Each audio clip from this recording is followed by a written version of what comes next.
बहुत लॉजिकली समझने सवाल को। सवाल में दिया यदि a plus b upon b plus c, यदि a plus b upon b plus c बराबर है, किसके बराबर है? c plus d upon d plus सी plus d upon d plus, ये दोनों रेशियो है आपस में बराबर है। तो पूछा है कौन सा कथन सही है? ये दोनों रेशियो आपस में बराबर है। a is not equal to c, a is not equal to c का मतलब है कि a माइनस सी का मान 0 के बराबर नहीं है।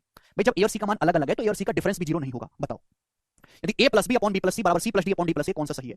सवाल में ये कंडीशन दी हुई है a minus C is not equal to 0। क्यों दिया हुआ है? कोई कारण तो होगा। कौन सा कथन सही है? अब मैं ऐसे कैंची की गुणा तो करने बैठूंगा नहीं, कोई जरूरत नहीं। भाई देखो यहां पे लगेगा कंपेंडो डिविडेंडो, पर लगाना पड़ेगा थोड़ा सा दिमाग। देखो न्यूमरेटर को मत छेड़ो, कि सवाल में भी नहीं छेड़ा गया, न्यूमरेटर को मत छेड़ो मेरे दोस्तों। मैं आपसे क्या कहता हूं, अगर दो फ्रैक्शन बराबर है, दो रेशियो बराबर है, जैसा एक्शन लेफ्ट साइड में करोगे वैसा ही एक्शन राइट साइड में भी करना पड़ेगा। मुझे a माइनस सी चाहिए बच्चों।